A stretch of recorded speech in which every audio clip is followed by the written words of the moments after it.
and we have to really escalate the noise we make so that we'll be heard.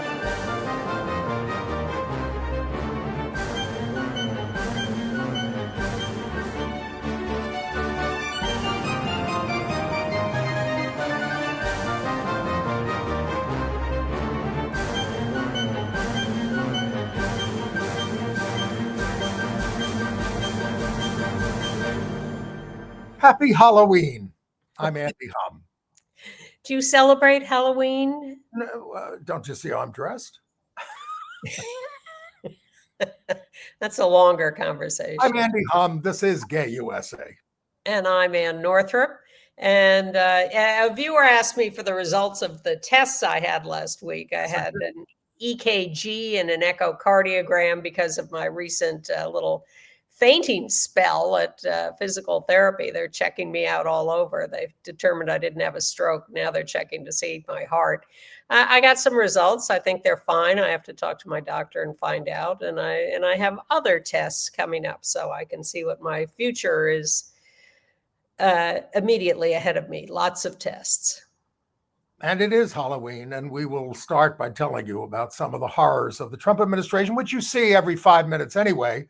Yeah. But we also have other news. A federal judge ruled that Trump cannot remove all references to gender identity from school sex education programs. Stop the presses. But the U.S. Supreme Court is meeting November 7th to discuss whether to take the challenge to marriage equality brought by Kim Davis, the Kentucky clerk. The USDA is blaming the loss of food stamps on transgender people. Why not? A Minnesota high court has ruled that U.S. powerlifting discriminated against a trans woman. We're going to give you the latest on the big votes in Virginia, New Jersey, California, New York City. There are elections on Tuesday and now. Yeah, well, yes, early voting. I voted. Have you voted? Yes, I have. Me too. I meant to wear my little sticker. I'll get it while we're in a video pause. New York's first out gay or lesbian legislator is retiring after 34 years in Albany. Yes, that sounds like enough. Activists and a church in Texas got creative in defiance of the ban on rainbow crosswalks. It's really promoting a lot of creativity around the country. A right-wing, anti-gay archbishop of the Anglican Church in North America, which is a breakaway sect, has been charged with sexual harassment. We're always the ones. Palm Springs dedicates a pride monument. We'll remember a pioneering gay and tenant activist and a TV mom from the 1950s who stood up for us. King Charles dedicated a monument to service members who were persecuted in the United Kingdom. But in Indonesia, the police have arrested 34 more gay men for sex. But on the other hand, the U.S. Virgin Islands is the first U.S. territory to recognize trans and intersex people. And Andy's been to Broadway again. He saw Liberation and will tell us what he thought. I'll tell you what Carla J thought, too. Okay. All right. So, yes, happy Halloween. And these days, it's the nightmare on Pennsylvania Avenue from which we never wake up. Wait a minute. Though that doesn't look like White House personnel. Yeah, well, anyway, they are now. And that's, of course, the scene from the South Park of this week that is being telecast on Halloween. But I mean, you know, the actual pictures of what the East Wing used to look like. There it is, quite beautiful. And what they did to it without any permission. And of course, now they can do anything they want because they've gotten rid of all the people standing in the way of changing monuments and things. So maybe there will be a Trump Tower going up there. Yeah, the whole White House may disappear in favor of a Trump Tower that's, 50, 60 stories high. It's being turned into a grifter's palace where the Trump crime family can make billions, and they are. This is without exaggeration. I think one of the big issues in the 2028 campaign should be who's going to commit to tearing down the ballroom and restoring the grounds to what they were. Well, I'm okay with that. But you make me make a couple of points. First of all, Steve Bannon's been saying Trump will be president in 28. Yes, he will. He will still be at the end of his term in 28. In fact, he's going to be president in 29 until January 20th. So let's parse his words a little more carefully and ask Steve Bannon who's going to be president after January 20th, 2029, because that's the real issue. So let's just, briefly, the outrages of the week in the United States were now the extrajudicial killers of people in the Gulf of Mexico, murders. They're still not providing any legal justification. If you thought the vicious attacks on immigrants were bad, they are going to get worse as the leadership of ICE is being purged to make way for more thuggish men. Yeah, they're softening up at ICE. Having had to deal with actual human beings. I've decided, by the way, that Trump does not want to be king. He wants to be the mafia don. It's a real mafia post he wants rather than royalty. But the mafia used to feed people in the neighborhood. Trump is cutting off 43 million needy Americans from food stamps. And of course, they already did it to people overseas. And what would be illegal punitive tariffs if we had a functioning Congress and Supreme Court continue to destroy our international relations and drive up prices at home. And the outrages are fast and furious. Well, he signed. We know that on September 25th, he signed the National Security Presidential Memorandum. And what that means is that the FBI and other law enforcement agencies have now been ordered to investigate nonprofits, meaning left-leaning, what they perceive as left-leaning nonprofits, for domestic terrorism, defined as anything anti-Trump, and opposition to traditional American views on family, religion, and morality. Nonprofits are going to be judged by these standards and be desanctioned or decertified. That's the Viktor Orban playbook and of course, the Putin playbook and the Chinese playbook for that matter. But Americans, we're still standing up to it. And we're going to tell you how. And you do still have the opportunity to vote this year. We're going to be allowed to vote, most of us. Well, in some places there is not voting everywhere, but there is. Well, California is very important in terms of redistricting. Virginia, New Jersey have their gubernatorial elections. They're considered close, although Virginia less so. And then, of course, the mayoral election in New York, which we hope will be a bellwether for progressive candidates. So we're looking for signs of life. And we'll get to more details of that. A couple more on the list of Trump outrages. We've been telling you about the $10 million worth of contraceptives that the administration refuses to give, as they're supposed to poor countries. It turns out that they're sitting, we thought they destroyed them, but they're still sitting in Belgian warehouses because Belgian law forbids destroying them. So the U.S. is keeping them there in the warehouses until they expire in 2027 through 29. And USAID is basically out of business, but they're just letting them sit there until they expire. Disgusting. Also, this thing about Trump asking the Department of Justice to give him $230 million for everything he suffered. Well, does that mean that everyone who has been prosecuted and acquitted can put in claims with the Department of Justice for that kind of payoff? Well, yes, anybody can put in claims, but when you own the Department of Justice and it's filled with lackeys, you might get your money back. Yes, and if you don't, maybe you can find a court somewhere that will side with you. I know I'm a dreamer for even saying that, but nonetheless. And what is the Defense Department spending its time on? Criticizing the Netflix series Boots about the closeted gay military people. They're calling it woke garbage. Well, It's the sixth most popular series on Netflix. Our goal on this program is to wake everybody up if they're not already.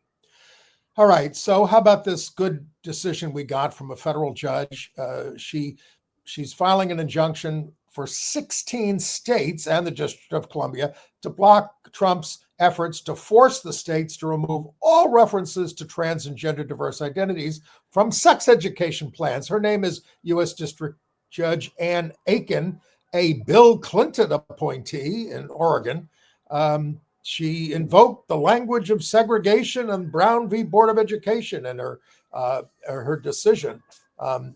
So she says, you're essentially arguing for separate but equal.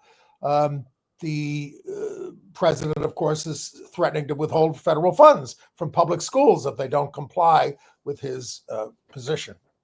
I'm surprised he hasn't withheld funds from the salaries of judges who disagree with him. I do want to know. She called the administration attempt to defund these programs arbitrary, an arbitrary attack on trans people. I do want to note, since I do get some right-wing emails, that there's something called the Presidential Prayer Team that posted her decision and called on their followers to pray for her, providing her work address and telephone number. I'm suddenly getting some mail from right-wing groups. Someone has put me on some list. I may have to report you. Yeah. Now, speaking of religious nuts, Kim Davis, her the Kentucky clerk who didn't want to do same-sex marriages, and there was a settlement against her by a gay couple that she denied their right to marry. The Supreme Court is going to meet in private on November 7th to decide whether to take her challenge. Now, of course, she keeps adding things to this case. A lot of them are late hits, like, I'd like to overturn Obergefell as well. And so a lot of legal observers, including our friend Art Leonard, say that makes it less likely that the court is going to take it, but they just need 4 of these justices to say they will take it. And we might hear soon after their meeting. We don't know exactly. It could even be that afternoon whether they have taken it. Or it could take, or they could spend weeks more discussing it. But you're right. It only takes 4 of them to agree to take it, but it takes 5 for them to vote for Kim Davis. So you certainly, Alito and Thomas will vote for taking it. And then Gorsuch and Kavanaugh are certainly possible additions to that. And that's all you'd need to get the case to the Supreme Court. And meanwhile, in Texas, the Supreme Court there has issued a decision telling judges that they are entitled to refuse to perform same-sex marriages if it goes against their, deeply held religious convictions. It makes me want to become a judge so I can announce that I am refusing to perform heterosexual marriages while the world exists like this, because it's against my deeply held convictions. There is no way forward with this kind of division in this country. None. The USDA, Department of Agriculture, is blaming the loss of food stamps on trans people. They said it's because Democrats are holding out for health care for illegal aliens and gender mutilation procedures. This is in their press release. Yeah. Scapegoating people as much as they can. Of course, no real concern for the 42 million Americans who are going to lose assistance to SNAP on November 1st. Both sides have perfected the approach of blaming the other, and both sides sound plausible to their own supporters, and thus we are at an impasse. Well, when you're not eating, I think you may want to listen. Whatever. Anyway, you want to blame someone, and the Republicans are telling you to blame the Democrats, and the Democrats are telling you to blame the Republicans, and you can argue either side of that. Well, the Department of Veterans Affairs is cracking down on rainbows at the VA's Hampton Medical Center in Virginia. Employees say they were warned not to display any rainbow things. Now, this went back and forth. No, we did. Yes, we did. No, we didn't. But the fact that it's even an issue, wearing a rainbow lanyard or something, mean, I could have worn a rainbow tie today. I mean, so what? But it's, you know, I'd have had to kick you off. God. All right. Now, we've told you about Riley Gaines. She's that Swimmer. turf activist. Well, I would say swimmer. So, you know, she posted a picture of Alexandria Ocasio-Cortez and Zoran Mamdani and Bernie Sanders and said, we're being destroyed from within. So Ocasio-Cortez posted, maybe if you channeled all this anger into swimming faster, you wouldn't have come in fifth.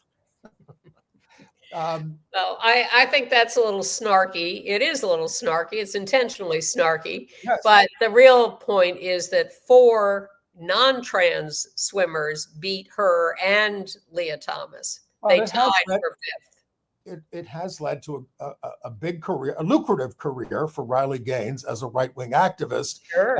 And basically Ocasio-Cortez said, I would challenge you to get a real job.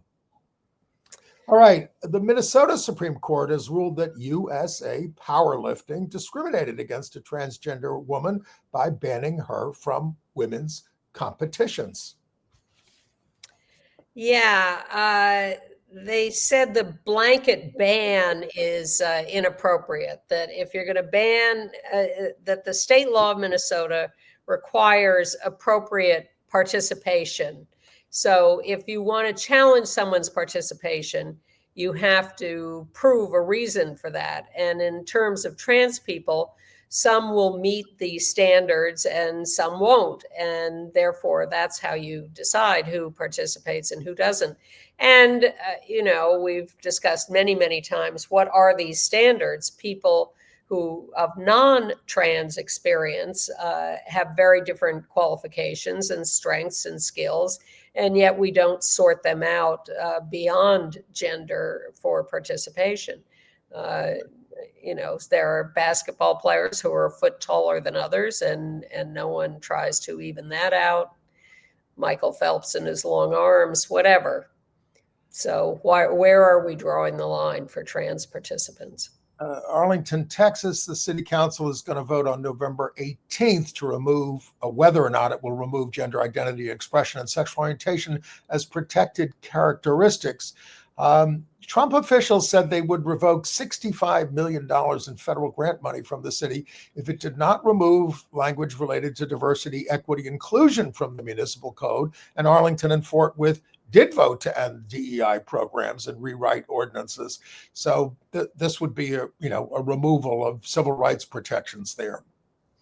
And in Nassau County, New York, even though they have outlawed a local law there that banned trans, Massapequa is proceeding with its suit against the federal government, or against New York State, for the ability to ban trans women, I think in particular, from participation in sports in their public facilities. The Virginia lieutenant governor's race, we've been telling you about this because the Republican's an out gay guy, and there have been calls to get him out of the race because of his Tumblr account that shared white supremacist and neo-Nazi adult content. But I just read this week that his Democratic opponent, Ghazala Hashmi, is only leading him by 1 point in the polls. Wait a minute. Which race is this? The lieutenant governor's race in Virginia.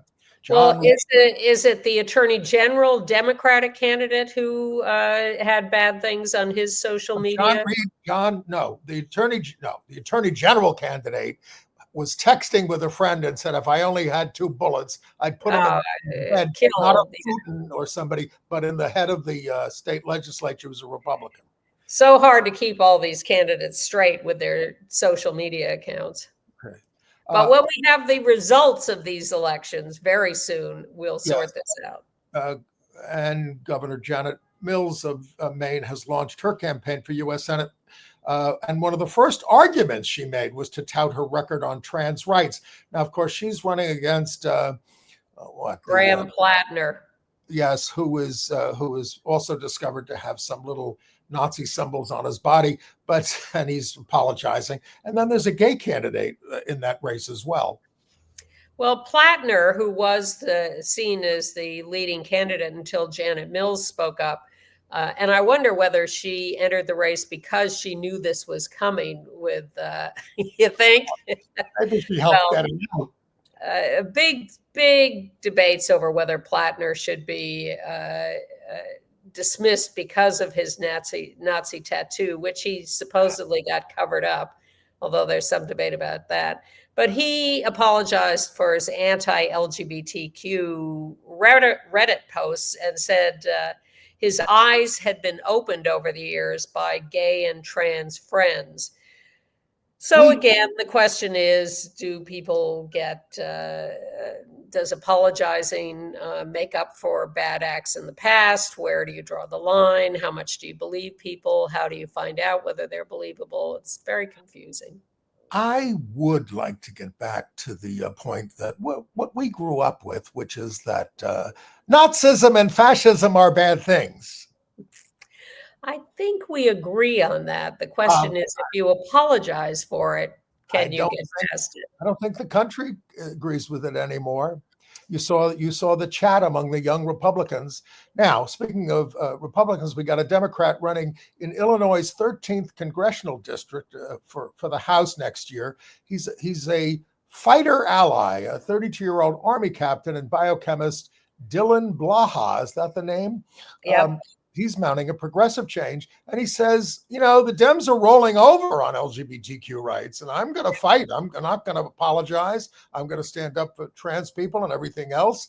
And that's how we're going to win this race. He says he wants candidates to be forthright for gay and trans people. And Democrats must reclaim moral clarity. The Democratic Party has lost its soul. It's time to fight back. Well, I couldn't agree more with that.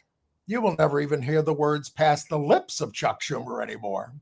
Anyway, in New York, Deborah Glick has announced that she's not going to run for re-election to the Assembly. She has been there. She was elected in 1990, representing Greenwich Village, Soho, and Tribeca. And, she's basically saying, I'm getting on and I don't have quite the energy that I did.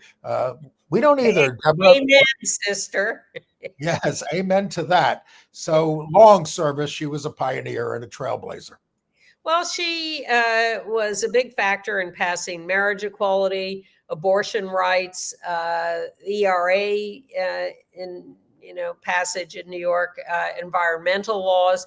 And the astonishing thing is that she was the first out LGBTQ person elected to the state legislature. And it took another, 8 years before anyone else was elected. Tom Duane, I think. To the state Senate. Yeah. Yes. Disgraced Mayor Eric Adams here in New York endorsed disgraced ex-governor Andrew Cuomo for mayor over the Democratic nominee Zohran Mamdani and Republican Curtis Sliwa.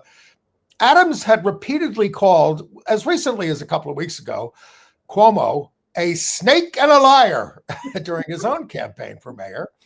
Then Cuomo this week ran an AI-generated, virulently racist ad against Mamdani, who responded, "This is Andrew Cuomo's final moment in public life, and he's choosing to spend them making racist attacks on the person who would be the first Muslim to lead this city."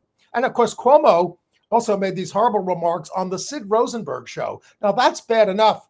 Forget what he said. Sid Rosenberg was at the Bunt rally at Madison Square Garden for Donald Trump. So Cuomo is just trying to pull out the right-wing anti-gay religious vote, basically, in order to win this race.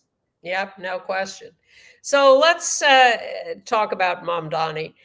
He got a lot of press this week for appearing at Forest Hills Tennis Stadium with AOC and Bernie Sanders, and that was the big headline for a couple of days. 10,000 people. It was a great rally, evidently. I wasn't there, but it looked great.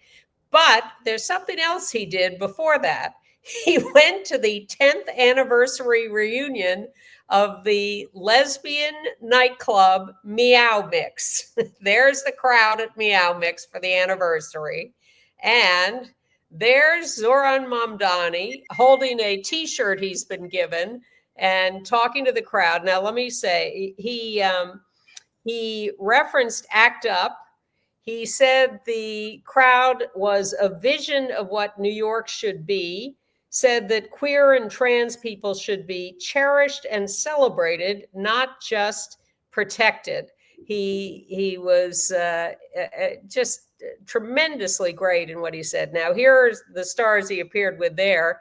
From the far left, Cynthia Nixon, who introduced him, and Zoran with his T-shirt, Justin Vivian Bond, who also spoke for Zoran, and one of the club's managers, Brooke Webster.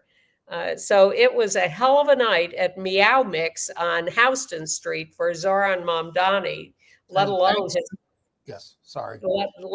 his Forest Hills appearance. And thanks to photographer Stacy Joy for and egrieve.com for those photos. evgrieve.com. Okay. A neighborhood blog. Should we go to Texas? Yes, let's do. I just have to say, it just warms my heart. I have certainly questions about Mamdani. I voted for him with my fingers crossed. I hope he's as great as I'd like him to be, but it really warms my heart when he shows up at Meow Mix. The thing is, for any mayor to succeed, people have to get behind him, and especially after he's elected. I mean, Andrew Cuomo's moving to Florida if he loses. I mean, instead of saying you did a great race and I want to do everything I can to support you, we're not hearing that, and that's what we have to do as people. Absolutely, we can't leave him hanging out to dry. And side note, in gay club news in New York, Club Cumming, Alan Cummings' club, is going to be featured as a 6-part documentary now being taped. That'll be coming around probably next year. More on Alan Cumming later. So in Texas, pride colors are reemerging in the Montrose neighborhood of no. This is with the video here, if you would, Rich. A colorful scene again this morning in Montrose, just one day after the city removed the rainbow crosswalks that had been at the center of debate for months. Protesters were back out at the intersection, making their voices heard and their artwork seen. KHOU 11's Devon Raming is near that intersection of Westheimer and Taft to take us through the latest. Well, protesters were back out here early this morning at around 2-3 o'clock this morning, spray painting the wheelchair access here to the intersection in those rainbow colors that once set at this intersection before yesterday's removal. Many of them we spoke with say they were disturbed that the symbol has been removed and they aren't backing down. This is all happening after crews came through yesterday morning to scrape away the rainbow crosswalks, a move the city says had to be done in accordance with a directive from the governor and the Department of Transportation to avoid losing federal funding. But it sparked frustration and sadness among many in the LGBTQ plus community and people living in the Montrose neighborhood who saw it as a symbol of pride and visibility. Now, residents are back out here with spray paint and chalk, bringing the colors back to life. Everyone's just really happy that someone's doing something, and there was already chalk out here. I just wanted to make it more permanent. Houston police were back at the intersection all morning long, taking pictures and taking notes of some of the graffiti along the sidewalks. They say this has now moved from just art into vandalism territory. And yesterday evening, Harris County Judge Lena Hidalgo weighed in, pointing blame at Metro for all this in a statement, saying in part, Metro could have requested an exemption from the state's policy or taken legal action.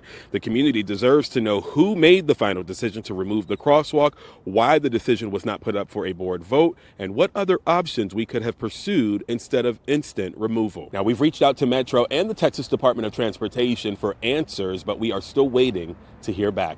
In Montrose, Devon Raming, KHOU 11 News. Want to see some vandalism? Just watch the tapes of the teardown of the East Wing in the White House. Yeah, So then, I have found my sticker. Manhattan votes early. I was an early voter in Manhattan the other day. okay, thank you.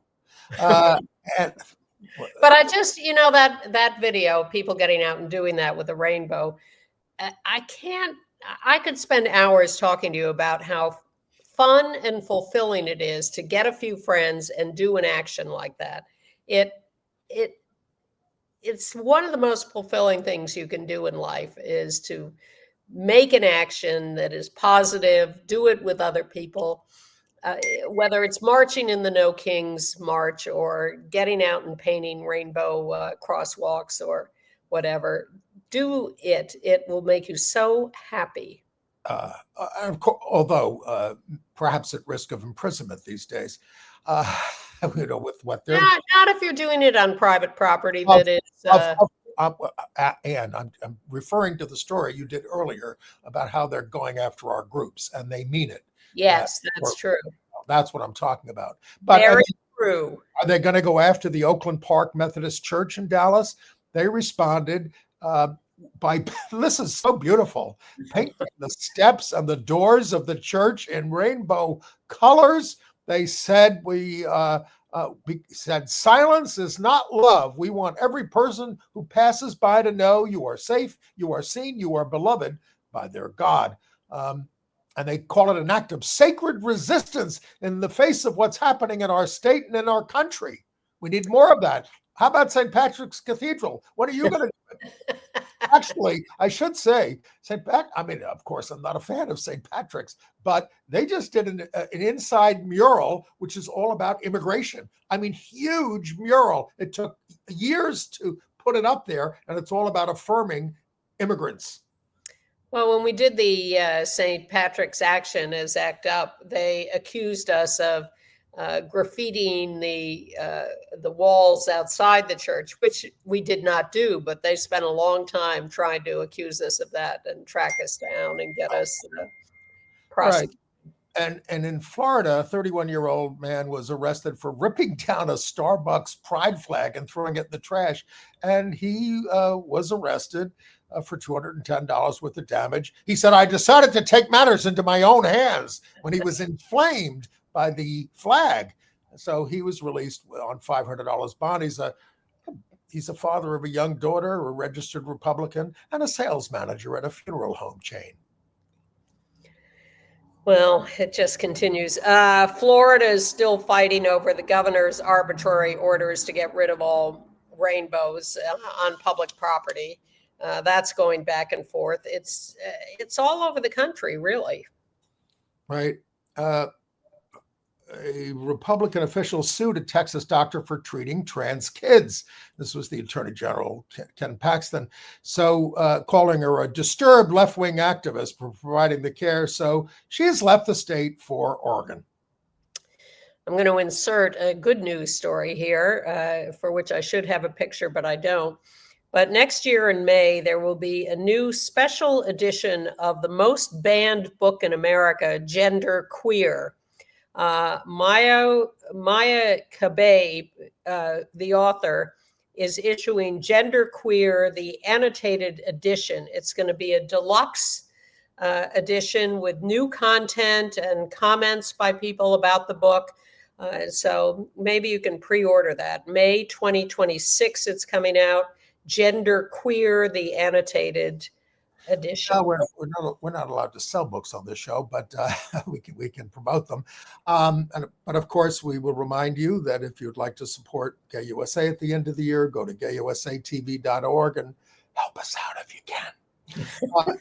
In South Carolina, now the Archbishop of the Anglican Church of America, a right-wing breakaway, Steve Wood, is facing allegations of sexual harassment, bullying, and plagiarism, according to an expose in the Washington Post. So that's quite a list.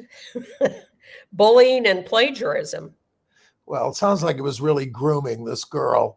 But anyway, in Nevada, back on August 18th, a Metro police officer stopped a 22-year-old William H. Scott and attempted to give him a ticket for holding his phone while driving. And it turns out this guy was the chief of investigations under Attorney General Aaron Ford in the state, and he was driving a state vehicle. And so he went after the cop and he said, I have enough money to pay for my fine. And then he used the F word, faggot, he said. To which the officer replied, "Oh, very classy. I'm so glad you're retired and not with the department anymore." He's fired from his government job. Who was fired? The cop. Oh, no, the guy who was Okay. slurs. Okay. We haven't gotten to that point yet, not in Nevada. Well, good. But in California, the cops raided the Abbey famous bar, Yes. longstanding. They say they were responding to reports of pickpockets and drugged drinks, but a great panic ensued when they kicked everyone out of the bar and locked the doors and started investigating. First, people thought it was ICE, but it was not ICE. It was the LA cops. The right-wing Barry Weiss, who's now the editor-in-chief over there at CBS News, is trying to bring over Brett Baer from Fox to run the CBS Evening News for $40 million. He's demanding $40 million to make the move. I don't think John Dickerson was being paid $40 million. John Dickerson, he gave a resignation statement. He was forced out. At least according to Rob Shooter. Anyway, the owner of CBS is now this David Ellison guy who's trying to gobble up Time Warner Discovery, which includes CNN, a deal that would be looked on favorably by the Trump people. By the way, we will never sell out here at Gay USA, but we don't quite have the reach of these networks. No matter how many millions they offer us. Oh, no. We have no deals in the works to acquire other conglomerates. We're not subject to pressure. You couldn't pay us enough to lie. It's true. That's true. And we couldn't sleep at night. In Palm Springs, they dedicated the Palm Springs Pride Monument, a permanent sculpture in Francis Stevens Park, celebrating the LGBTQ community and diversity on the 40th anniversary of Pride there. This monument, I don't have a picture, but if you look at it from above, it's in the shape of a lambda. It's quite beautiful, and it's going to be there. They raised $500,000 for this thing. Those colors are growing on me. Okay. I'm wearing an orange tie for Halloween this week, but I'll put the rainbow tie on again sometime. An update on the Penn Station men's room sting.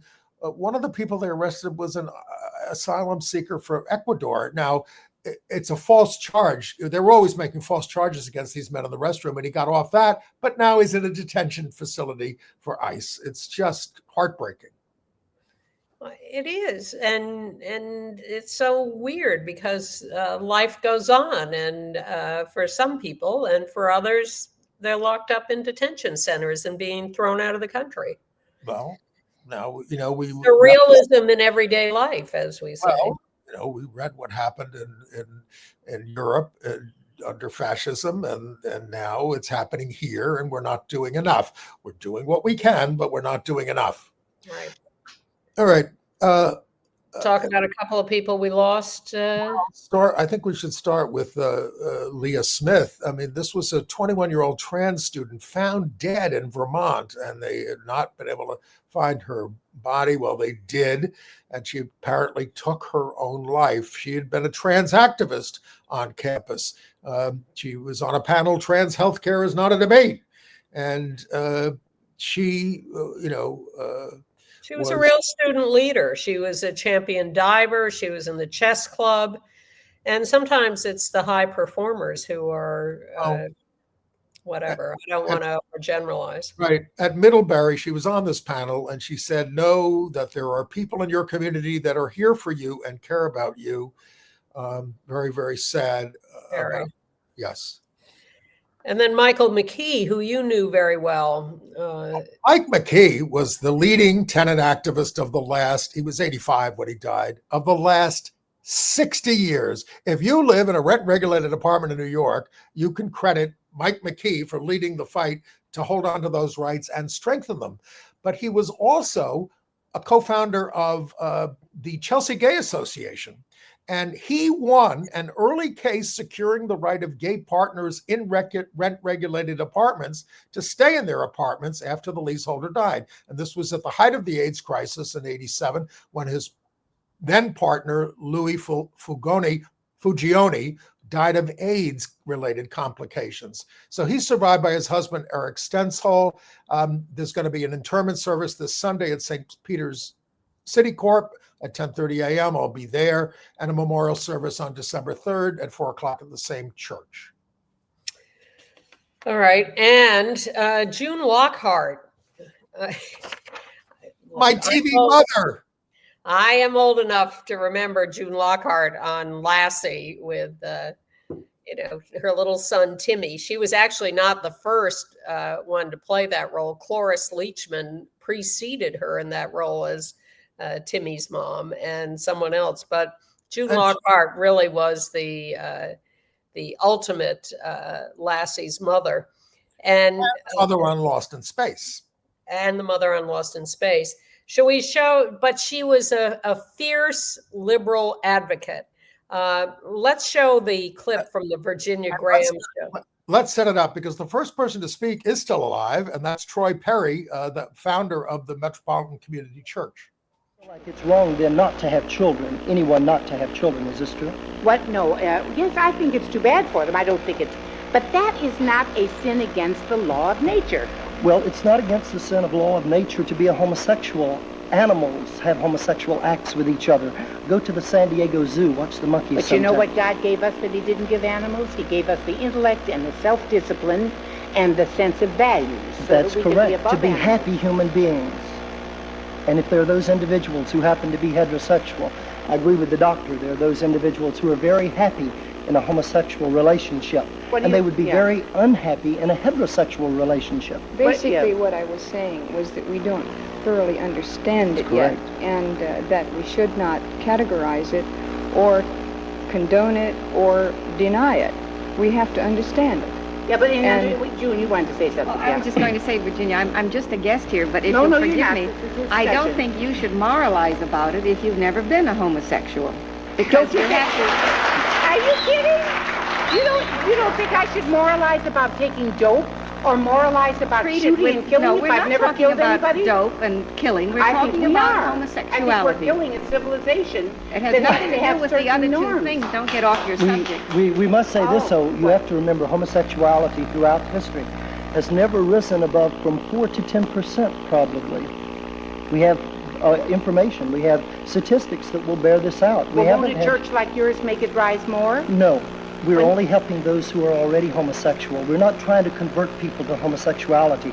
That's not our reason at all. Our reason is... Those were the days when we were being compared to drug use and things like that. Well, that hasn't fully disappeared, but that was 1970. But here's the thing about June Lockhart.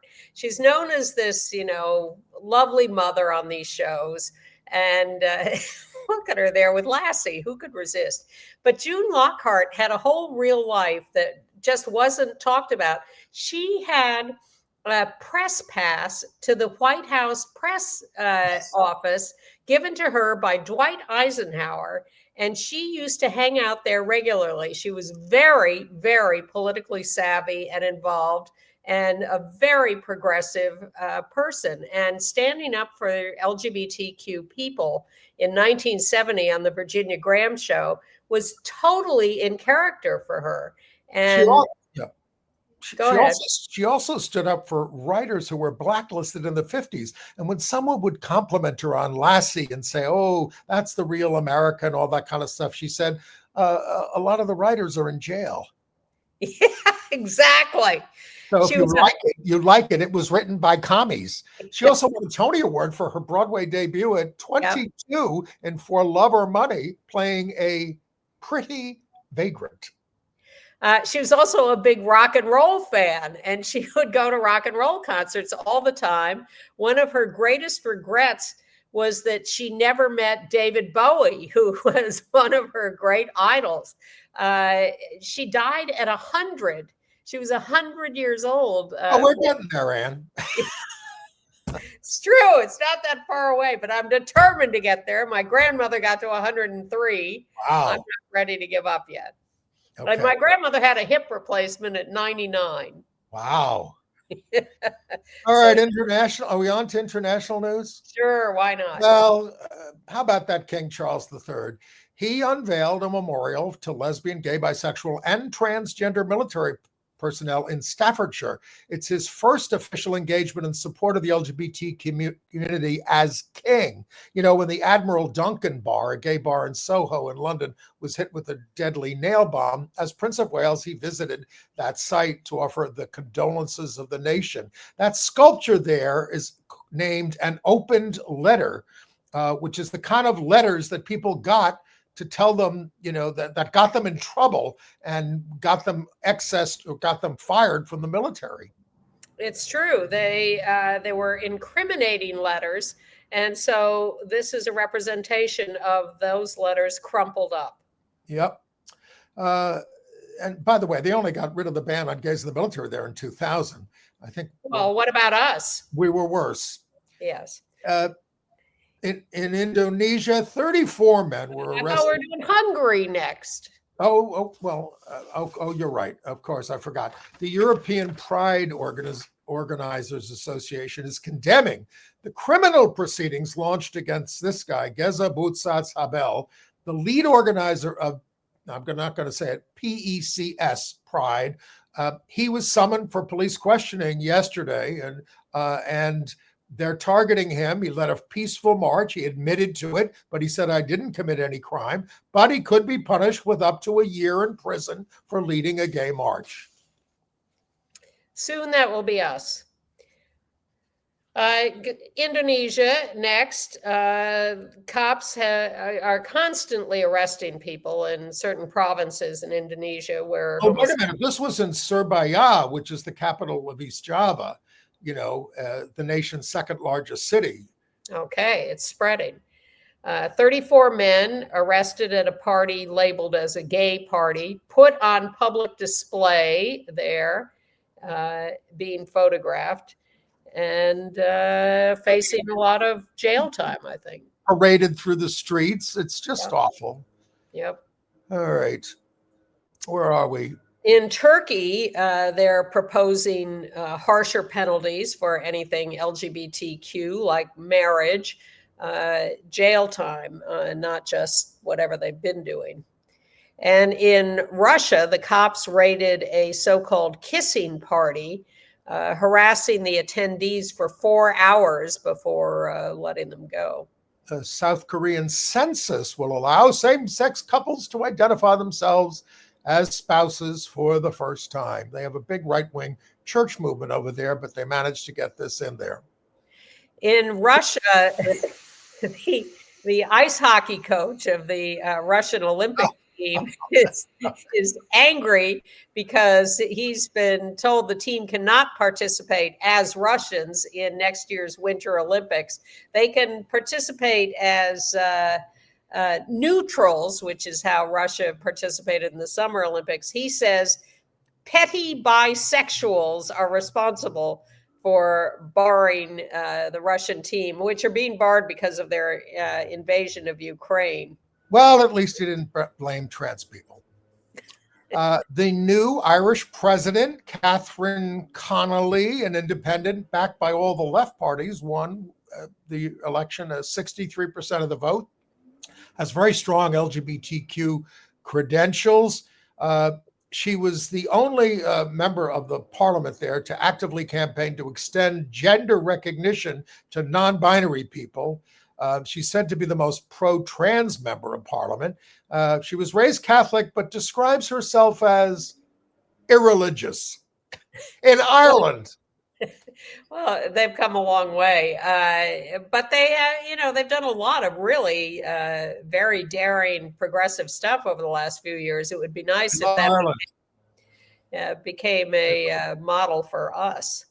They had the 23rd Taiwan Pride, and it was led by Chi Chia-wei, second from left there. He led the parade. He started fighting for marriage equality through the courts in 1986, coming out publicly as gay and becoming an AIDS activist as well. He was named one of the Time magazine's 100 most influential people in 2020. They had 150,000 people in the rain. Meanwhile, Trump is running around Japan with the new first female prime minister who is right-wing and very against same-sex marriage. The U.S. Virgin Islands has made history as the first U.S. territory to officially recognize transgender and intersex people. And in the UK, there are Anglican priests who say they're going to defy the bishop's ban on blessing same-sex marriages. The bishops have said, well, if the couple's within the congregation and you're blessing everybody that day, you can include them. These priests are saying, nonsense. We're going to go ahead and bless same-sex couples as such. Good. That's how they got women's ordination. Bjorn Andresson, the Swedish actor best known for his breakout role in Death in Venice, where he was 15, has died at the age of 70, cast by Luchino Visconti in Death in Venice to play opposite Dirk Bogarde, who was obsessed with him in the movie. He was called the most beautiful boy in the world by Visconti, and they made a documentary about that later. But he said it was actually a very disorienting experience. I felt like an exotic animal in a cage. It screwed up my life. But he went on eventually to have a modest and film career. He didn't like being objectified, and he didn't like being taken to a gay nightclub by Visconti when he was 16. And I don't know today if you could cast a 15-year-old in that role in Death in Venice, which is what he was when he did it. Well, it's not like they got it on in the movie, but no, but it's whatever. It's the male Lolita. In Belgium, you already did that story. Well, in AIDS news, there's a fight going on about covering PrEP high costs, which are like $28,000, but only $40 in other countries. So AIDS activists are going after CVS to cover those costs. And CVS is saying, hey, don't blame us. Go after Gilead. They're the ones who are putting this price on it. We will be happy to cover it when the prices are reasonable, but not now. And now that Trump, RFK, and their quack claims about Tylenol and the risk of autism in pregnancy, not backed up by any science, but Ken Paxton is now suing Tylenol for giving autism to kids. I mean, it's just grotesque. And they're fighting over whether to give Tylenol to dogs because it might give them autism. I don't make this stuff up. All right. Entertainment news. I think I called Kate Baldwin last week a two-time Tony winner, our more knowledgeable longtime viewer. Andrew corrected me. She was a two-time Tony nominee for Finian's Rainbow and Hello, Dolly. Chapel Roan is creating a Midwest Princess Project to support trans youth and LGBTQ communities. Thank you, Chapel Roan. Have you seen Nia DaCosta's Hedda with Tessa Thompson? Ann? I have not, but I can't wait. It's going to be airing, I think, starting today on Prime Video. This is a new overtly lesbian version of the Ibsen play Hedda Gabler. Tessa Thompson there in the foreground plays Hedda, and it's getting rave reviews. I think I'm looking for that. It opens with a quote from the poet Antiphanes: "I trust only one thing in a woman, that she will not come to life again after she is dead." Don't count on it. Tell us about Liberation. The play Liberation is really, it's about, this is by Bess Wall. It's at the James Earl Jones Theater there on Broadway. And, it's about a consciousness raising group in 1970. And I didn't think the first act was so authentic, but again, I was never at a consciousness raising group in 1970 with a bunch of women, but Carla J was our friend. And she said the acting was excellent, but it does not correspond with her experience in consciousness raising groups, and she doesn't think that the playwright did her research. All that said, it's getting rave reviews, and I did like the second act better. Well, it's very hard to recreate those things, especially if you were there. I went to a thing at the community center here, the LGBTQ community center, a few weeks ago that was a recreation of an ACT UP meeting with actual names of people and some authentic people. I was there to play myself, but I found it so jarring that I did my usual thing of sitting in the back of the room and complaining with a couple of friends. But I can imagine how Carla would find it inauthentic. And she said, Carla said, we sure could use consciousness raising today to talk about what's going on, raise morale, and maybe analyze how we got here. All right. And how does all this apply to David Geffen? Yeah. Where is the David Geffen story? Oh, God. He's paid off his boyfriend, David Armstrong, there on the right, millions of dollars as a settlement to avoid a lawsuit as they broke up their relationship. Yes, a lot. And where are we? So Syrian McKellen, Graham Norton, and Evelyn Glennie are among the big names for the Pitlochry Festival. You know about this in Scotland? You're the Scottish expert. Curated by Alan Cumming. It's going to be a weekend of queer joy in January there. So you can check that out if you're headed for, in the middle of winter, to northern Scotland. Please, Scotland has a very mild climate, and northern Scotland is on the same longitude or latitude as Copenhagen. Okay, and I think that's what I have, and we have a minute left. Yeah, so I highly recommend this South Park. The last episode This is on Friday night, Halloween. First. The last episode, Twisted Christian, is repeating tonight and is available on demand. Highly recommend that.